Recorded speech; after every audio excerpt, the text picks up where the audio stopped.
When you think of the most iconic FPS franchises of all time, id Software games are undoubtedly on that list.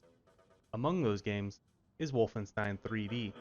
Released in 1992, Wolfenstein 3D was one of the earliest games made that we would consider a first-person shooter. With its fast, visceral gameplay, Wolfenstein 3D inspired FPS games for decades and created a lasting legacy for the series. With that being said, any game in the Wolfenstein franchise has pretty big shoes to fill. Wolfenstein II: The New Colossus was released in 2017. It was developed by Machine Games and published by Bethesda Software. Wolfenstein II is a direct sequel to 2014's Wolfenstein: The New Order, which was a soft reboot of the series. Personally, I enjoyed Wolfenstein: The New Order. The gameplay was intense, the story was engaging, and the characters were interesting. It had its issues, but it was a good game. It was also a pretty substantial commercial and critical success, which warranted a sequel. So the question is, how does Wolfenstein 2 live up? For reference, I played this game on the PC on the hard difficulty, and I played almost all of it on stream. A lot of things you can do with a hatchet. And a Nazi. The New Colossus opens up directly after the previous game. It is the 1960s, and the Nazis have won World War II, and have taken over the globe. You play as William B.J. Blazkowicz, a former U.S. soldier and leading member of the Resistance. You awake from a coma 6 months after the assault on Death's Head's compound. The Resistance headquarters is under attack from Frau Engel, which you may remember from the previous game, and her airship. In the process of fending off the attack, the head of the Resistance is killed by Frau Engel, which fuels a lot of the emotional journey of the story. After retreating to safety, the decision is made to attempt to start a revolution in Nazi-occupied USA, and that encompasses the rest of the story. Along the way, we also learn a bit about BJ's childhood and his relationship with his parents. Won't be home tonight. Business over in Dallas. Oh, my boy. He hurt you so bad. Just rest. When it comes to gameplay, Wolfenstein 2 plays very similarly to The New Order. It is a first-person game that consists of exploring mostly linear environments and taking out every Nazi you can find along the way. This is accomplished through fast, frantic gunplay, or stealth, but usually a combination of both. These sections are then often broken up with story cutscenes, which serve to further the plot. Exploring can grant you weapon upgrade kits, which can provide a significant change to how a gun performs, like turning your assault rifle into a harder-hitting semi-auto rifle. There are also perks that you can upgrade by performing specific tasks, like getting 25 headshots, but they only really provide minor stat upgrades and don't really change gameplay in a significant way. Halfway through the game, you get access to one of 3 contraptions, like some stilts, that can help you access some different areas, but they don't really change combat at all. You can end up finding all 3 contraptions, but they all seemed pretty throwaway to me.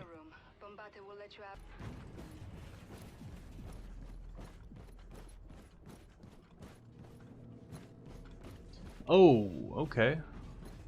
Well, let me ask you a question, dog. Can you fight something that's high up in the air? On stilts?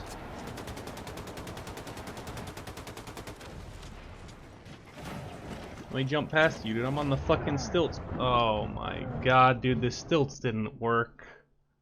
So, what did I like about the game? Well, the gunplay in the game is great. It is fast and smooth. The guns, with the exception of the nail gun, feel really good to use. They're weighty, have great sound effects, and have brutal effects on the enemy. You'll regularly be absolutely shredding Nazis, or literally melting people. I really enjoyed the brutality of the stealth kills, and finishers as well. Animations and sound effects on them are good and make you feel like a total Nazi killing badass. The graphics are also really solid. It's not the most gorgeous game I've ever seen, but everything looks great and is well animated. The voice acting in the game is solid as well. I'm particularly fond of Brian Bloom's performance as BJ. I'm heading back to our people. I hate to ask. You stick around, so I can keep your wings a little longer. I'm not often a music guy when it comes to games, but the soundtrack composed by Mick Gordon is fantastic as always. I was also completely satisfied with how the game ran. I ran the game on ultra settings and never had a noticeable hiccup. I only ran into one glitch where my character would get a little stuck going through some doorways, but it was nothing but a minor annoyance. Can I not go in? Alright, here we go.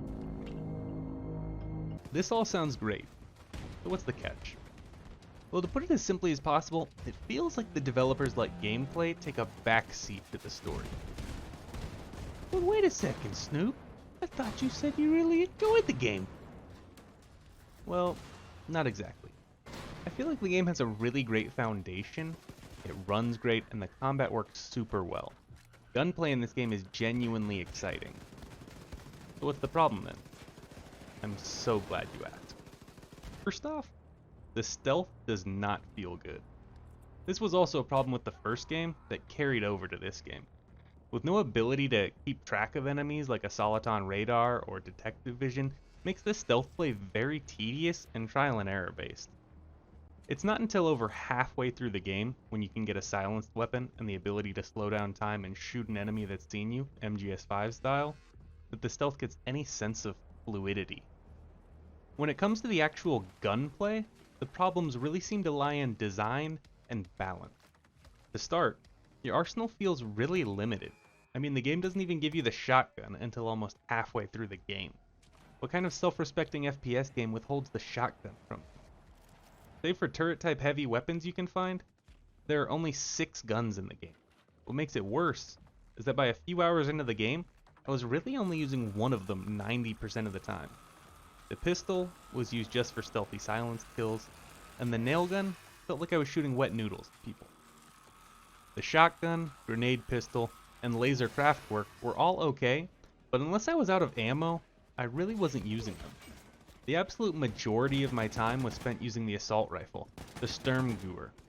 Once upgraded, it really felt like almost nothing could match the versatility and DPS of this gun in any situation. Especially considering it deals extra damage to armored enemies, which just so happened to be every major enemy in the game. I feel like they really should have toned down the rate of fire on this gun so it wouldn't be so potent at closer ranges. On another note, the enemy design is really lacking. There seem to be only a handful of enemy types, and none of them really require that different of tactic. The big thing that stuck out to me though, is that there are really no bosses in the whole game. There's just a few big mech enemies reused over and over. On top of that, the levels are really short, and not all that memorable.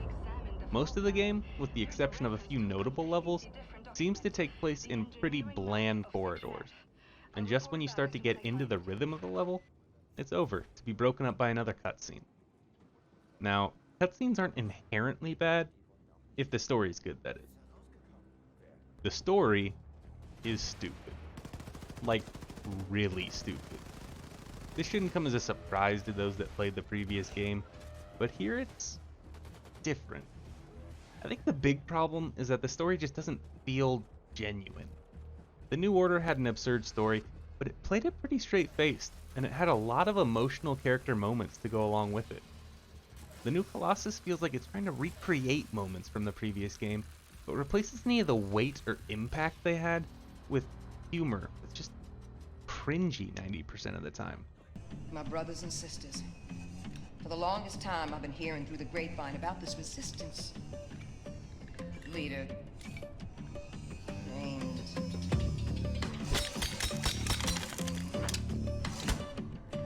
Horton.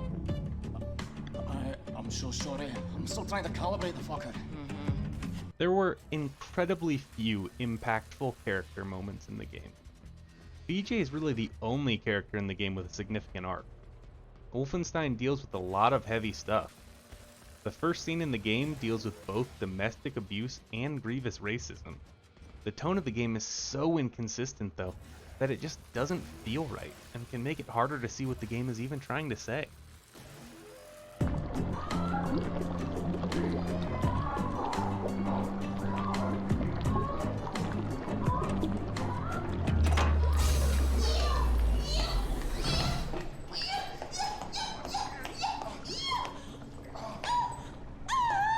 Fantastic.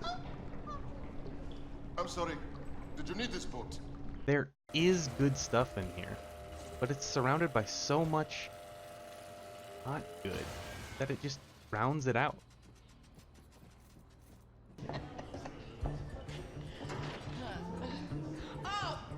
Oh, god damn! Somebody shit the fuck out of that toilet! Oh, come on! In conclusion, Wolfenstein II is a tough game for me to recommend. If you liked the New Order and the Old Blood, and are absolutely itching for more, maybe give it a try. But ultimately, I would recommend skipping it.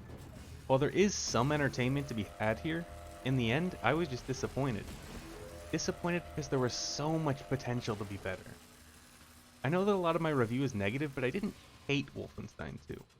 When you are actually running and gunning, the game can be a ton of fun. I wish they just ran with it. And the story actually deals with some pretty heavy themes, but the tonal inconsistency kind of ruins it. The foundation of the game is strong, I just don't like the game they built around it. Thank you so much for watching. Have you played Wolfenstein 2? What did you think about it? Let me know in the comments below.